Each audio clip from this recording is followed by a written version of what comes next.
உலகெங்கும் இருக்கக்கூடிய spiritual tax Tamil நேயர்கள் அனைவருக்கும் ஆஸ்ட்ரோ பூர்ணாவின் அன்பார்ந்த வணக்கங்கள்.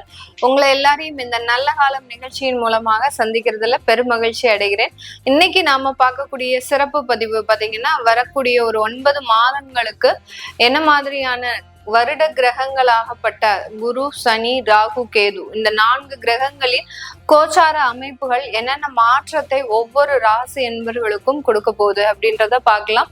ராகு கேது பாத்தீங்கன்னா உங்களுக்கு 2026 டிசம்பர் மாசம் தான் பயிற்சி ஆகுறாங்க.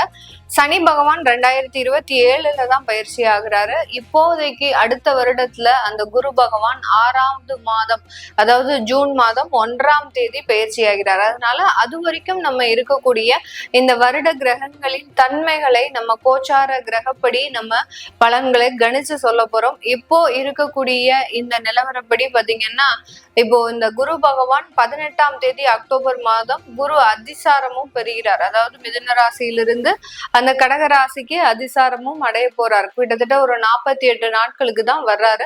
திரும்ப தன்னுடைய நிலையை மிதுன ராசிக்கு கொண்டு செல்கிறார். இந்த மாதிரியாக அந்த வருட கிரகங்களிலேயே சில ஒரு மாற்றங்கள் ஏற்படும் போது ஒரு 25% கிரகங்கள் தன்னுடைய நிலையை மாற்றி கொண்டு இருக்கின்றன. இதுல இருக்கக்கூடிய அந்த 75% இருக்கக்கூடிய அந்த மாதங்கள்ல நம்ம என்ன மாதிரியான ஒரு பலன்கள் இப்ப கிடைக்க போகுது அப்படின்றத ஒவ்வொரு ராசி என்பவர்களுக்கும் நம்ம இப்ப பார்க்கலாம். இந்த சேனல்ல முதன்முறையா பாக்குறீங்க அப்படின்னா சப்ஸ்கிரைப் பண்ணிக்கோங்க. பெல் பட்டன்ல ஆல் ஆப்ஷன் சூஸ் பண்ணுங்க. உங்களுடைய ஃப்ரெண்ட்ஸ் அண்ட் ரிலேட்டிவ்ஸ்க்கு ஷேர் பண்ணுங்க. நிறைய பேருக்கு திடீர்னு ஏற்பட்ட சில பிரச்சனைகள்னால நம்ம எதை நோக்கி பயணிச்சுட்டு இருக்கிறோம் அப்படின்றது ஒரு தடுமாற்றம் இருக்கும். ஒரு தொழில் செஞ்சுட்டே இருக்கிறாங்க அப்படின்னா அந்த தொழில் செய்யும் போது ஒரு 10 வருடம் நல்ல ஒரு ஸ்திரமான ஒரு தொழில் செஞ்சுட்டு அந்த தொழில்ல ஒரு அதல பாதாளத்திற்கு போகும்போது அதனுடைய தடுமாற்றம் அவர்களுக்கு தான், அந்த ராசி என்பவர்களுக்கு தான் அதிகமாக தெரியும். அதனால இப்படி இருக்கக்கூடிய நிறைய நண்பர்களுக்கு, உங்களுடைய உறவினர்களாக இருந்தாலும் சரி, நண்பர்களாக இருந்தாலும் சரி, அவர்களுக்கு இந்த பதிவை நீங்க ஷேர் பண்ணுங்க. அவங்களுக்கும் அந்த ஜோதிட ரீதியான ஒரு விழிப்புணர்வு அப்படின்றது கண்டிப்பா கிடைக்க வரும். இந்த பதிவை பார்க்கறதுல இருந்து இந்த சேனலை நீங்க சப்ஸ்கிரைபும் பண்ணிக்கோங்க. வாங்க பார்க்கலாம். இப்போ அந்த ஒவ்வொரு ராசி என்பவர்களுக்கும் உண்டான பலன்களை பற்றி நம்ம தெளிவா இந்த வீடியோல பார்க்கலாம்.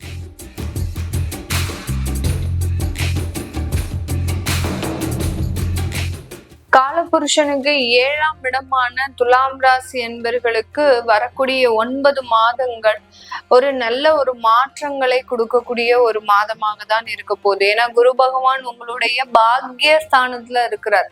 பாக்யஸ்தானம் அப்படின்னு சொல்றது பாத்தீங்கன்னா, கிடைக்க வேண்டிய நன்மைகள் கண்டிப்பாக கிடைக்கக்கூடிய ஒரு நேரமாக இருக்கும். நம்ம சும்மா இருந்தாலும் நமக்கு ஒரு சில நல்ல ஒரு விஷயங்கள் நம்மளுடைய லைஃப்ல கொடுக்கறதுக்கு உண்டான ஒரு நேரம் தான் இந்த பாக்யஸ்தானம். அதே மாதிரி 6ஆம் இடத்துல சனி பகவான் இருக்கிறது வேலையில சின்ன சின்ன நெருக்கடிகளை இந்த துலாம் ராசி என்பவர்களுக்கு அதிகப்படியாக கொடுக்கக்கூடிய ஒரு நேரமாக தான் இருக்கும். வரக்கூடிய நவம்பர்ல இருந்தே பாத்தீங்கன்னா வேலையில திரும்பியும் உங்களுக்கு ஒரு மந்தத்தன்மை, வேலை செய்ய முடியாத அளவுக்கு சில சோர்வின்மை, நீங்க வேலையை நல்லா செய்து முடித்தாலும் கூட அங்க ஒரு ரெகக்னைசேஷன் உங்களுக்கு கிடைக்காது. இந்த மாதிரியாகலாம் ஒரு அங்கீகாரம், நீங்க செய்த வேலைக்கு ஒரு அங்கீகாரம் கிடைக்குமா அப்படின்னு கேட்டீங்கன்னா கண்டிப்பாக இந்த துலாம் ராசி என்பவர்களுக்கு அதுல சிக்கல்கள் இருக்கக்கூடிய ஒரு நேரமாக தான் இந்த துலாம் ராசி என்பவர்களுக்கு இருக்கு. காலபுருஷனுக்கு 7ஆம் இடம்ன்றதுனால இவர்களுக்கு எப்போதுமே வசதி வாய்ப்புகள் தேடி வரக்கூடிய ஒரு ராசி என்பவர்கள் தான். இவர்கள் எதையுமே ஆடம்பர ஒரு வாழ்க்கையை விரும்ப மாட்டார்கள். ஆனாலும் அந்த ஆடம்பர வாழ்க்கை இவர்களை தேடி வரக்கூடிய ஒரு நேரமாக தான் இந்த காலகட்டம் 9 மாதங்களுக்கு இருக்க போகுது. உங்களுடைய வாழ்க்கையில நல்ல ஒரு வீடு, வண்டி, வாகனம் இது எல்லாத்தையுமே சேர்க்கக்கூடிய ஒரு நேரம், நல்ல சமுதாயத்துல ஒரு நல்ல ஒரு அமைப்பாக வாழக்கூடிய ஒரு நேரமாக தான் இந்த துலாம் ராசி என்பவர்களுக்கு இருக்க போகுது. இது எல்லாத்தையுமே இவர்கள் விரும்புவாங்களா அப்படின்னு கேட்டீங்கன்னா கண்டிப்பா கிடையவே கிடையாது. இவர்களினுடைய ராசியில சனி உச்சம் பெறதுனால இவர்கள் வேலையை மட்டும்தான் பார்ப்பாங்களே ஒழிய எந்த விதமான எதிர்பார்ப்புகளும் இருக்காது. அந்த ஒரு வருமானத்திற்கு ஏற்ற ஒரு விஷயங்கள் இவர்கள் எப்போதுமே எதிர்பார்க்கவே மாட்டாங்க. இருக்கிற சூழ்நிலைகளை நம்ம அட்ஜஸ்ட் பண்ணி போகணும் அப்படின்ற ஒரு அமைப்பு மட்டும்தான் இந்த இந்த துலாம் ராசி என்பவர்களுக்கு அதிகமாக இருக்கும். ஆனால் வரக்கூடிய 9 மாதங்கள் இவர்களுக்கு ஒரு ஆடம்பரமான ஒரு வாழ்க்கையை அமைக்கக்கூடிய ஒரு நேரம் காத்துட்டு இருக்குது. 5ஆம் இடத்துல இருக்கக்கூடிய ராகு பகவான் பாத்தீங்கன்னா இவர்கள் ஒரு நல்ல ஒரு வாய்ப்புகளை தேடி போகும்போது அந்த இடத்துல சில சிக்கல்கள் உங்களுக்கு தானாக தேடி வரக்கூடிய ஒரு அமைப்பாக இருக்கும். எப்போதும் போல ஒரு போராடக்கூடிய ஒரு அமைப்பு அப்படின்றது இந்த காலகட்டம் இந்த ராகு பகவானால உங்களுக்கு வரக்கூடிய ஒரு நேரமாக இருக்கும். வேலை இழப்புகள் அதிகமாக இருக்குமா அப்படின்னு கேட்டீங்கன்னா கண்டிப்பா கிடையாது. வேலை இழப்புகளை இந்த துலாம் ராசி என்பர்கள் பெருமளவு இந்த இடத்துல குறைச்சிக்கிட்டே வருவாங்க.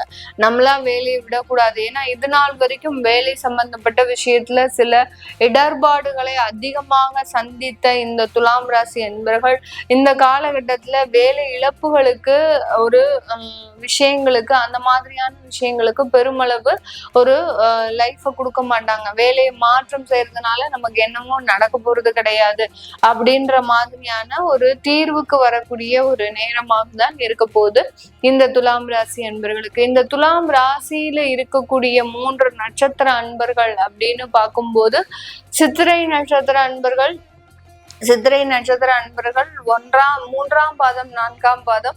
அடுத்து பாத்தீங்கன்னா சுவாதி நட்சத்திர அன்பர்கள் 1 2 3 4. அடுத்து பாத்தீங்கன்னா விசாகம் நட்சத்திர அன்பர்கள் 1 2 3.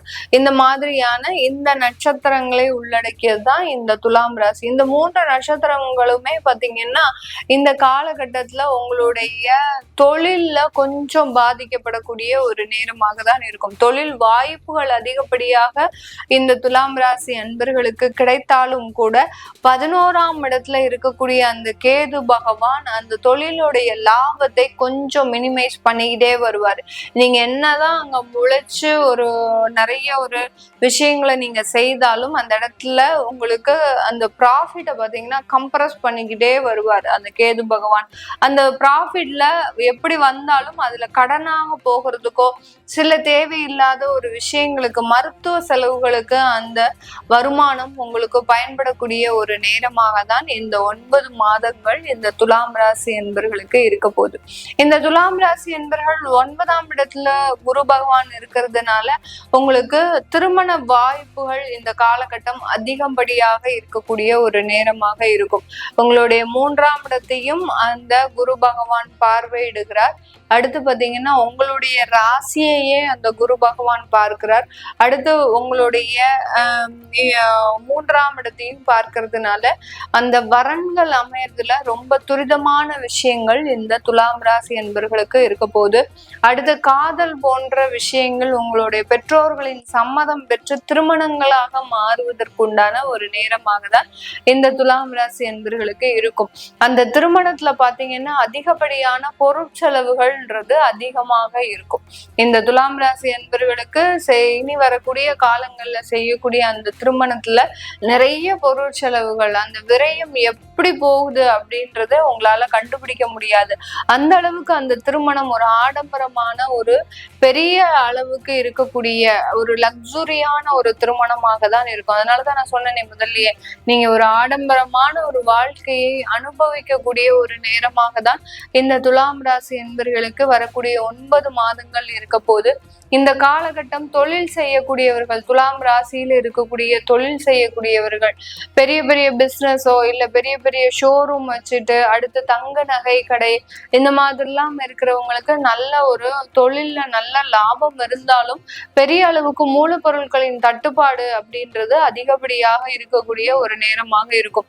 நீங்க என்னதான் அவங்களுடைய விற்பனை அளவை அதிகரித்தாலும் உங்களால கரெக்டான அளவுக்கு சப்ளை பண்ண முடியாத ஒரு ஸ்டேஜ்ல இருக்கக்கூடிய ஒரு நேரமாக தான் அந்த தொழில் ரீதியான சில மூலப்பொருட்களின் பற்றாக்குறை அப்படின்றது கண்டிப்பா இருக்கும்.